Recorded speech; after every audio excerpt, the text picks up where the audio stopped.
Assalamualaikum warahmatullahi wabarakatuh. Kami dari kelas 10 AKL 1 akan mempresentasikan dan menjelaskan materi tentang siklus akuntansi perusahaan dagang.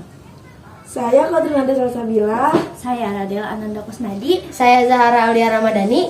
Saya Safirang Cahaya Putri. Saya Rizky Ardila. Saya mau Khair Sada.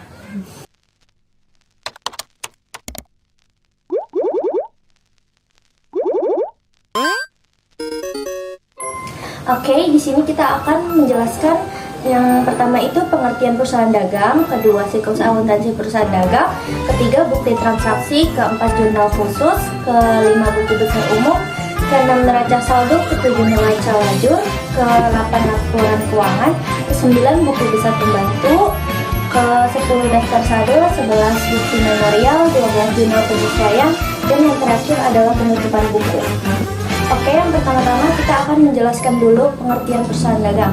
Apa sih perusahaan dagang itu? Perusahaan dagang merupakan perusahaan yang proses kerja bisnisnya adalah membeli barang dari pemasok lalu menjual lagi ke konsumen tanpa mengubah wujud barang dagangnya.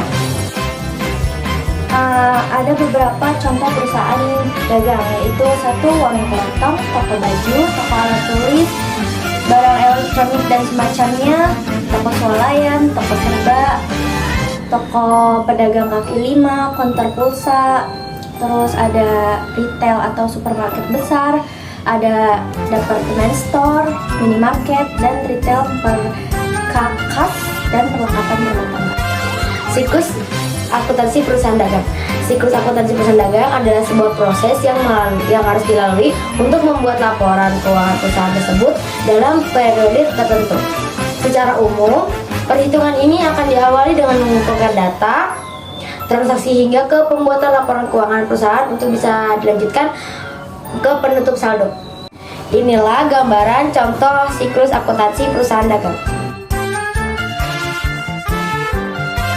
Bukti transaksi. Bukti transaksi adalah dokumen yang menunjukkan bahwa suatu transaksi telah terjadi, serta digunakan sebagai alat untuk memperlihatkan tanggung jawab suatu pihak terhadap pihak lainnya atau suatu aktivitas yang dilakukan seseorang atau kelompok yang dapat menimbulkan perubahan pada harta keuangan yang dimiliki. Semisal, menjual sebagian harta, melakukan pembayaran listrik, membeli sejumlah barang ataupun membayar kebutuhan sehari-hari. Ini adalah gambaran bukti transaksi. Ada bukti kas masuk, bukti kas keluar, memo, faktur, nota debit, nota kredit, nota kontan, dan kwitansi. Jurnal khusus bagi perusahaan yang mempunyai transaksi yang sedikit mungkin bisa saja hanya menggunakan jurnal umum untuk mencatat transaksinya. Namun pada khususnya perusahaan dengan transaksi yang banyak tentu sulit untuk mengkelompokkannya. Jadi butuh jurnal khusus sebagai buku jurnal yang mewadahi transaksi-transaksi. Tentu, penggunaan jurnal khusus dapat membuat efisiensi waktu, tenaga, dan biaya. Jenis-jenis jurnal khusus. Yang pertama, jurnal pembelian. Jurnal khusus pembelian itu sendiri merupakan jurnal yang digunakan untuk mencatat semua jenis transaksi pembelian yang dilakukan secara kredit, baik pembelian barang maupun bukan barang dagang. Pencatatannya meliputi yang pertama, pembelian barang dagang dengan kredit, yang kedua, pembelian perlengkapan, peralatan, serta aktiva lain secara kredit. Nah, yang kedua yaitu jurnal penjualan, merupakan bentuk buku jurnal yang digunakan khusus untuk mencatat semua transaksi yang berkaitan dengan penjualan barang dagang secara kredit. Lalu, tidak ada akun khusus yang harus dimasukkan dalam jurnal ini. Jurnal ini adalah jurnal yang membedakan antara jurnal penjualan dengan yang lainnya. Lalu, yang ketiga yaitu jurnal pengeluaran kas. Jurnal khusus pengeluaran kas dapat diartikan sebagai sebuah jurnal khusus yang dibuat untuk mencatat semua transaksi yang berhubungan dengan pengeluaran uang atau pembayaran uang tunai kepada supplier. Berikut ini beberapa transaksi yang tercatat pada jurnal khusus pengeluaran kas. Yang pertama yaitu pembayaran atau pelunasan utang dagang. Yang kedua yaitu pembelian secara tunai. Yang ketiga, retur penjualan. Yang keempat, pengambilan uang tunai untuk keperluan pribadi atau PRIVE. Dan yang terakhir yaitu pembayaran beban-beban. Lalu yang ketiga ada jurnal penerimaan kas. Jurnal penerimaan kas merupakan buku jurnal yang digunakan untuk mencatat seluruh tunai maupun non-tunai. Penerimaan uang tunai berasal dari berbagai sumber di dalam jurnal penerimaan kas. Juga terdapat beberapa transaksi khusus yaitu penjualan tunai, penerimaan pelunasan piutang, pengembalian atau retur pembelian secara tunai, dan penerimaan pendapatan. Lalu yang keempat ada jurnal umum periodik.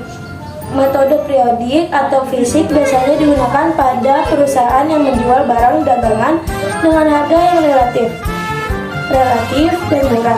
Tetapi sering terjadi dalam metode periodik atau fisik perpindahan barang dagangan fisik yang masuk maupun keluar tidak akan dicatat. Lalu yang kelima ada jurnal umum perpetual.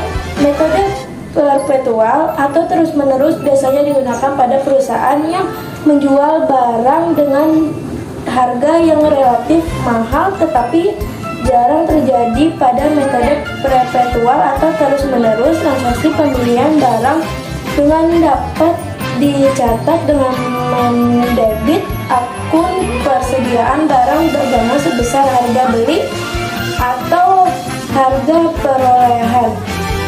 Sebaliknya, jika terjadi penjualan akan dicatat dengan mengkredit akun persediaan barang dagangan sebesar harga pokoknya. Berikut ini adalah contoh jurnal perusahaan dagang, yaitu jurnal pembelian, jurnal penjualan, jurnal penerimaan kas, jurnal pengeluaran kas, dan contoh jurnal umum bentuk periodik, dan contoh jurnal umum bentuk perpetual.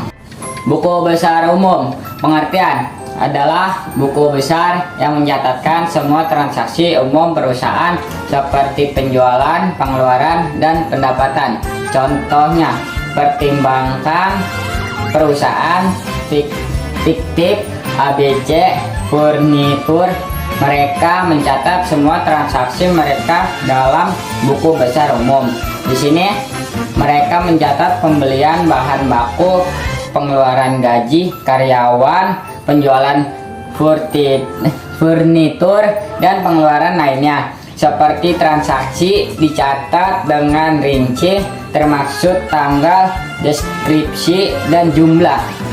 Berikut inilah gambar buku besar perusahaan dagang. Neraca saldo. Informasi yang digunakan untuk membuat neraca saldo adalah berasal dari buku besar, yaitu setiap saldo akhir pada setiap akun-akun, posisi debit dan kredit harus balance. Jika tidak balance, artinya ada kesalahan saat mencatat dari buku besar. Berikut inilah gambar neraca saldo. Neraca lajur. Neraca lajur adalah sebuah laporan yang berisi semua data tentang akuntansi yang menjadi suatu landasan yang digunakan untuk memeriksa dengan sebuah rekening buku besar yang telah disesuaikan untuk memudahkan ketika hendak membuat laporan keuangan. Berikut ini adalah contoh gambar dari neraca lajur. Laporan keuangan. Laporan keuangan bisa diibaratkan sebagai jantung perusahaan. Jadi setiap pengusaha membutuhkannya dengan harapan mampu mengetahui kondisi finansial sebenarnya. Tujuan lain adalah menilai kinerja dalam tahun berjalan sehingga bisa membantu mengambil keputusan sebaik mungkin. Laporan laba rugi adalah salah satu format laporan keuangan perusahaan yang berisikan pendapat serta beban perusahaan dan memberikan informasi tentang laba atau rugi bersih yang didapat perusahaan dalam periode akuntansi tertentu. Laporan ini terdiri atas pendapat selama periode berjalan dan beban, baik beban usaha maupun beban di luar usaha serta periode berjalan. Kemudian, laporan perubahan ekuitas.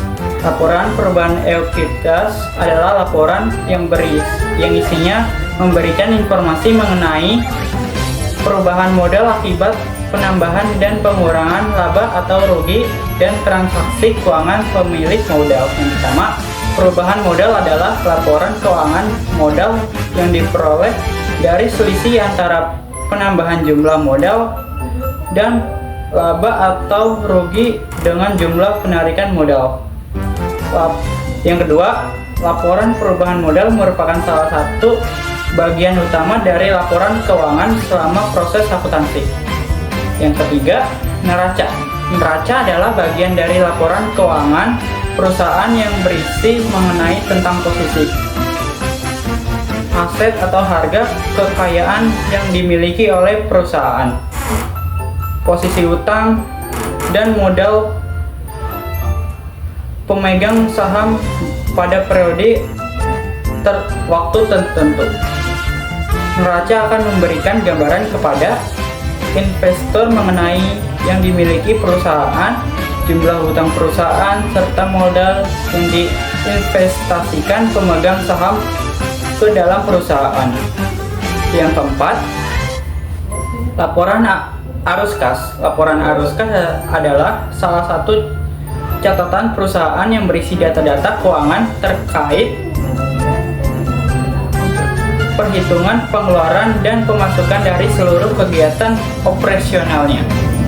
Umumnya, cara kerja pembuatan laporan arus kas adalah dibuat seperti periode yang berisi pendapat tunai, biaya beban, dan lain sebagainya. Berikut contoh gambar laporan laba rugi, laporan perubahan ekuitas, neraca, laporan arus kas. Kemudian ada buku besar pembantu. Buku besar pembantu adalah bagian dari buku besar umum yang digunakan untuk merinci lebih lanjut data dalam satu akun. Pencatatan beberapa akun tertentu, akun piutang dan akun hutang untuk kemudian dijadikan dasar informasi untuk menyusun neraca saldo suatu perusahaan dagang. Kemudian ada buku besar pembantu piutang. Buku besar pembantu piutang atau akun recoverable subsidiary ledger ini berkebalikan dengan buku hutang. Buku piutang ini berfungsi mencatat rincian piutang perusahaan menurut nama langganan atau debitor. Kemudian ada buku besar pembantu utang. Buku besar pembantu utang atau akun payable subsidiary ledger. Buku besar pembantu utang ini berfungsi untuk mencatat rincian utang menurut nama kreditor. Berikut contoh gambar buku besar pembantu utang dan piutang. Daftar saldo. Daftar saldo akuntansi atau neraca saldo adalah laporan internal yang mencantumkan saldo akhir dari semua akun buku besar pada suatu organisasi atau perusahaan. Neraca saldo disusun secara sistematis sesuai dengan kode akun yang bersumber dari buku besar perusahaan pada periode tertentu. Biasanya neraca saldo dibuat di setiap akhir bulan. Daftar saldo piutang. Daftar saldo piutang adalah suatu daftar yang membuat saldo piutang atau perusahaan, di mana daftar saldo piutang ini jumlah akhirnya akan sama dengan saldo piutang yang ada di buku besar. Daftar saldo utang merupakan semua kewajiban keuangan perusahaan kepada pihak lain yang belum terpenuhi, di mana hutang ini merupakan sumber dana atau modal perusahaan yang berasal dari kreditor. Berikut merupakan daftar gambar saldo piutang dan daftar gambar saldo utang. Bukti memorial merupakan sumber untuk dasar pencatatan ke dalam jurnal umum.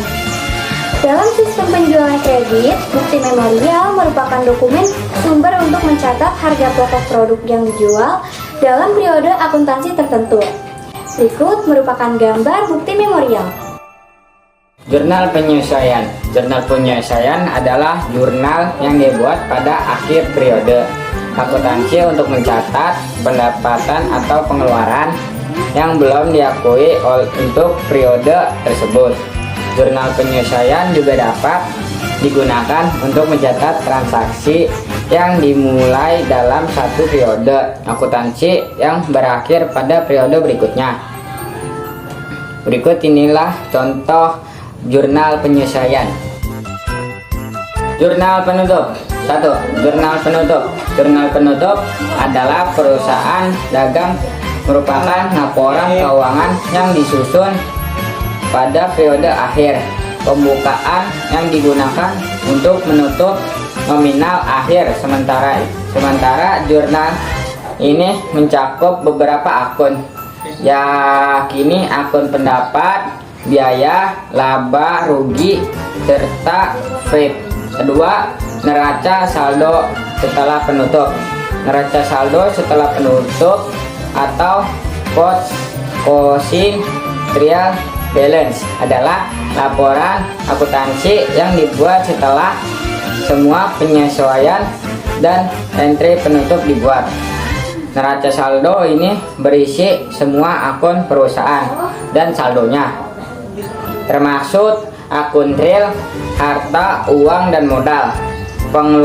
Tujuannya adalah untuk memastikan bahwa pengeluaran dan pendapatan usaha telah seimbang saat menutup buku, dan untuk mempermudah